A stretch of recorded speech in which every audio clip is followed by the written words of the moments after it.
had way too much caffeine today. I'm also wearing my skull sweater today because this is a Q&A, so we are literally just gonna be mad chilling. Let's just do this thing, right? Just 'cause you get this straight.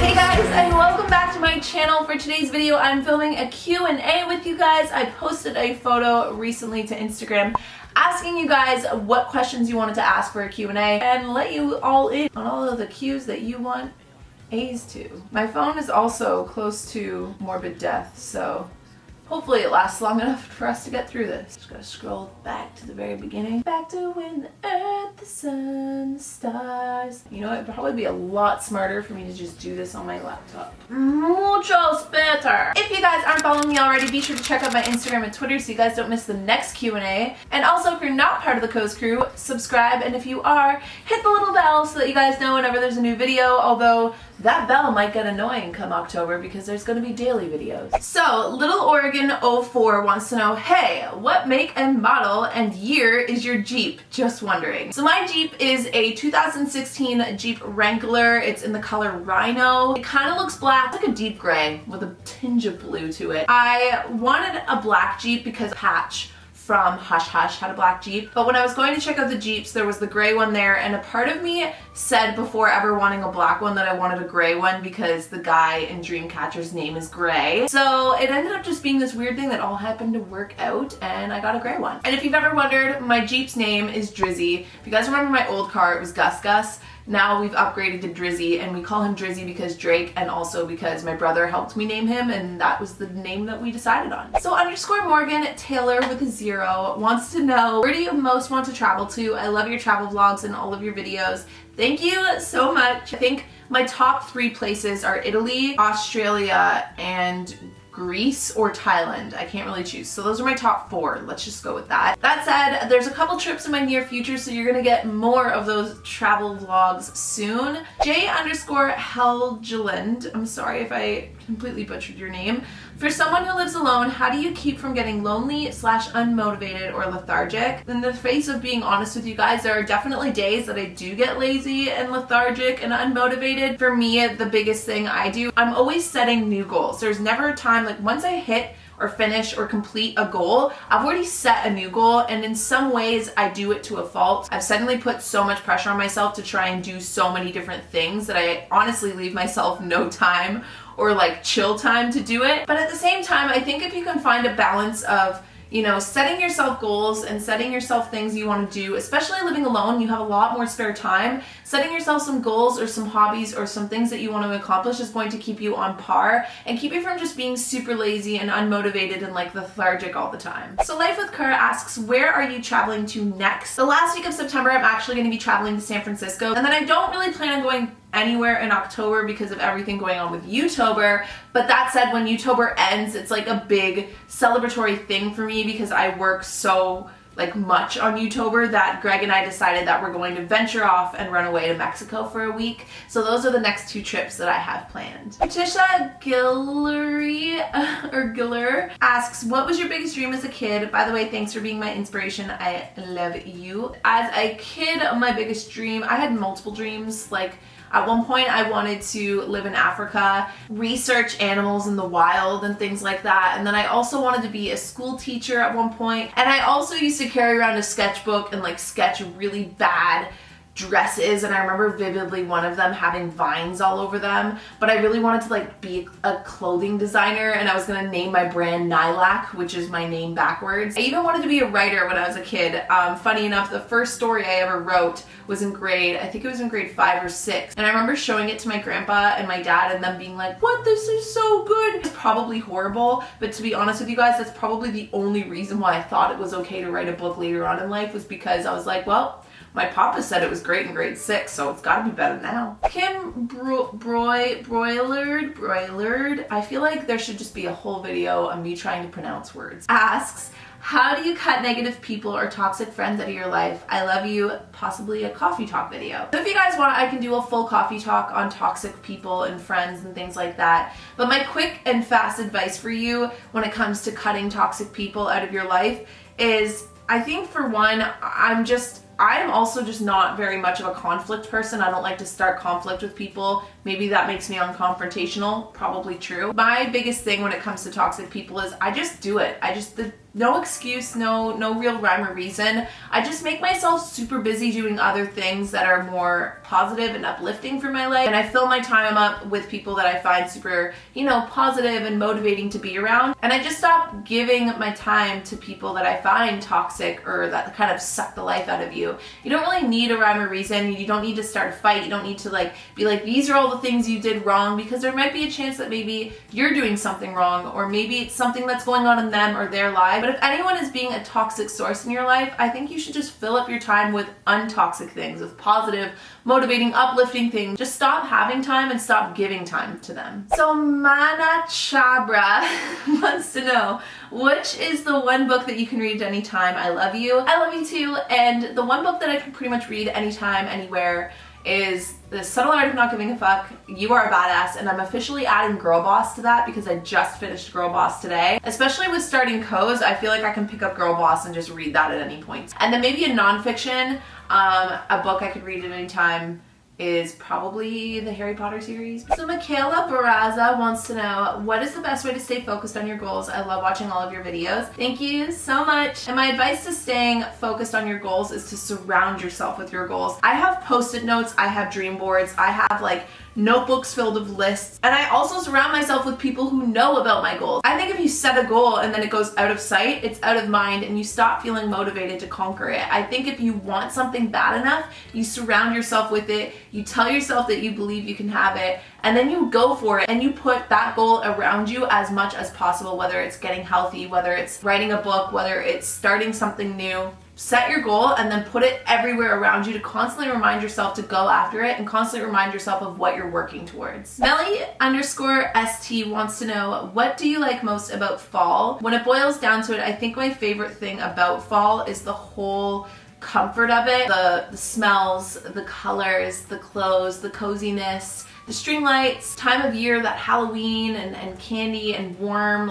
beverages, just everything about the feeling and the comfort of fall. And I think that's why it's my favorite season, is because it's, to me, the coziest season. So Jamie_Skenix wants to know, how do you manage to have a boyfriend, be productive in work and or school, have a social life, and still live a healthy lifestyle? First of all, I don't go to school. I was thinking about it, but girl, I would have had no time to do that. But that said, I think the only reason why it might seem like I have a good balance is because what you guys see is, at the end of the day, cut up edited version of my life. What you guys don't see is a lot of the times I break down. Sometimes I abandon my to-do list. Sometimes I completely have no balance to my life, and Greg literally has to tell me to stop working and to chill out. That said, I feel like a huge part of being able to cover so many fronts as I feel like I maybe do is due to time management and planning. I think if I wasn't so obsessed with planning and organizing things, I wouldn't be able to utilize as much of my time as I tend to. But that said, I feel like life is just a constant wave of feeling super productive and you're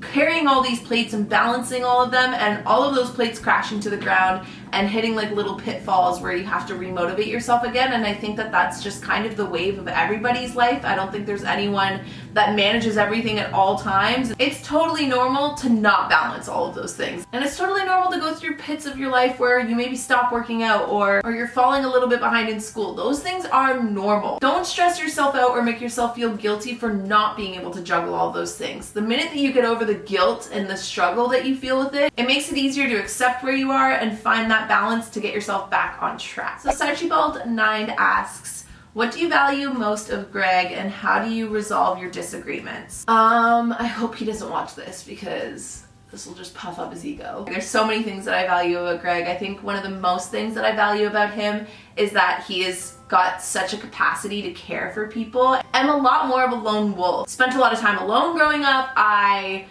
was always kind of even though I had people, I always was kind of very focused on things I was doing and goals I wanted to accomplish. So it's so inspiring to be around him and see his capacity to care about other people and to love other people. And I also just value the fact that even though we have our differences, he accepts me for who I am, but not only just accepts me for who I am, but I can tell that he genuinely likes me for who I am. Not only do I feel like I can be myself, I also feel more inspired to be myself. So those are two things I value most about him. Getting over our disagreements, we don't have very many, but the times that we do disagree, it tends to be when we both start to go a little bit on the selfish side. Like, I'm thinking about how things affect me, he's thinking about how things affect him, and the way we always tend to get over it is we stop and we think about how things affect the other person, and you let the way you feel in love and care about somebody else hold a higher priority than the hurt that you feel, and suddenly it just kind of puts things into perspective. So, I mean, there's like a million other things I could say here, but in terms of keeping this Q&A short, I'll move on. So Edel Westian, I'm so sorry, I feel like I'm totally screwing up all your names, but what is your happy place at the moment? Where do you go when you feel a little low or when you have to be inspired? That's a really good question. I feel like, if I'm being honest with you guys, my happy place is my apartment. I am such an introvert in the sense that being home by myself is how I recharge my batteries. So when I'm feeling really drained or when I'm feeling really low and uninspired and just really like at my wit's end, the way that I recharge and I get inspired and the way I literally spark my happiness again is I shut down my phone, I shut down my computers and my laptop, I light up all my candles, I'll clean my apartment, I'll just like move things around a little bit, and just doing that and having my apartment and my space clean and fresh, and then just sitting there and enjoying the essence and the coziness of it is all I need to kind of feel inspired and feel happy and motivated again. And I think that that's a super important thing. I can do a whole video on this, but I think it is so important to make sure that your environment is a happy place for you. And there's so many different ways, tips and tricks to do that, but I think that if you can make it so that your space, your bedroom, your apartment, or your house is your happy place or your space to recharge, then it makes it so much easier to constantly feel, you know, inspired, happy, and motivated when you've surrounded yourself with a certain energy that gives you that. And so that is definitely my happy place, or one of my happy places. So Ellen HKK, my girl Ellen, I say this because I see you on Twitter all the freaking time. Ellen wants to know, do you want to get married and have a family in the future?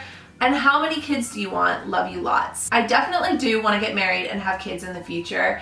I want 2 kids. I would love either 2 boys or a boy and a girl. I always pictured myself as a kid having only boys, and I wouldn't hate it. Like, if it ended up being me, Greg, Bentley, and 2 little boys, then that's totally cool. Greg, mind you, wants 4 kids, which he's not going to be the one pushing them out, so that is up for debate. I don't think that I would get married or think about having kids anytime soon, but it is an exciting thought to think about, and it's definitely something I want for my future. So Come Fly Away From Here wants to know, can you imagine doing YouTube for the rest of your life? I love your videos, you are so inspiring. If YouTube's around, I can promise you guys right now, I don't think I'll ever stop making content. I think I commented back to somebody the other day on YouTuber where they're like, are you doing YouTuber this year? Which one? I invented YouTuber. Heck yes, I'm doing YouTuber. I think honestly there's gonna be a day where it'll just be like a holographic video and I'll be old and wrinkly, wrapped up in blanket scarves, bringing my pumpkin spice latte to bingo. I just don't see myself ever not making YouTube videos. If YouTube is still around, you best believe I will be vlogging with you guys all the way to the old age home. Deanna23 Diddy wants to know, who is your role model and how would you describe your style? Love you. I have multiple role models. I wouldn't say I have like necessarily one. I think I gain kind of inspiration from a ton of people, especially people like, you know, the Jensen Cheros and the Sophia Amorusos that write Girl Boss, You Are a Badass. Those are like super girl power. I also find people like Miley Cyrus to be extremely, you know, motivating and inspiring. I find Emma Watson to be extremely motivating and inspiring. I find Taylor Swift to be super motivating and inspiring. I even find Rachel and Monica from Friends to be super motivational and inspiring, as well as Lorelai and Rory Gilmore to be motivational and inspiring. There are so many like girls that I could just combine into one, and I would say that that would be my ultimate role model, because there's so many little bits and pieces from all of them that I find to be super inspiring and that I kind of use as my own sense of inspiration to be myself. And then in terms of my style, how would I describe it? I think I would describe my style to be kind of like grungy boho chic a little bit. Like if you were to take like a punk rocker and like a super chic like Barbie like fake furs and bow ties, and you would just like, that would be, I think, my style. So I'm gonna answer one more question and call it a day because I feel like I've been filming forever. So Lily.whr wants to know, how did you start doing what you love and didn't care what people think? By the way, you're a huge inspiration. Thank you. In terms of how I just did what I love, I think a part of it is that even when I was younger, I always kind of did things that I wanted to do for the sake of doing them, where my parents would tell me no and I would do it anyway. But I also think a huge part of it came from the fact that it was the only thing that brought me happiness and true happiness. I can always tell when I'm faking it and when I'm actually feeling it. When I was trying so hard to fit in and when I was trying so hard to be liked, I was the most unhappy I'd ever been. I think I had just kind of got over giving a crap if anyone was gonna say anything, and I just went for it. And anytime someone did say something, it obviously hurt, but I just kind of let it roll and just kept doing what brought me a sense of happiness at the end of the day. I think if you wholeheartedly believe in something, then it's really hard for other people to tear you down. And so if there's something you're wanting to do, if there's something you love, if there's a passion you have and you're afraid to go for it based on what other people think, you have to ask yourself, what do you think? Like, is it gonna bring you happiness? Because if the answer is yes and it's doing nobody any harm at the end of the day, then you need to stop putting so much weight and giving everybody else the control, and you need to take it back for yourself and just go for it, because anyone that has anything negative to say about it is a direct reflection on how that person feels about themselves and the life around them or the life that they're building, and it has nothing to do with you. And I think if you stay authentic and you stay true and you go after your passions and your goals with like hell on fire fury, but don't forget to turn around and be kind and compassionate to other people, even if they don't show you that same respect, you kind of ultimately end up winning at life. And I think you'll find growth and happiness come a lot easier to you that way. And suddenly you'll find that you're not only accomplishing your goals, you're setting new ones that you never thought you would. So that would be my advice. So that is it for today's Q&A. There are so many questions that I didn't get to, but mind you, I do live streams every single Wednesday, so maybe I'll answer some more of these on my live stream. Aside from that, I hope you guys enjoyed this video. I love you guys to the moon and back, and I won't bore you by talking anymore, so I'll just see you guys all in my next video. Bye guys. Somebody once told me the world is gonna roll me. I ain't the sharpest tool in the shed. She was looking kind of dumb with her finger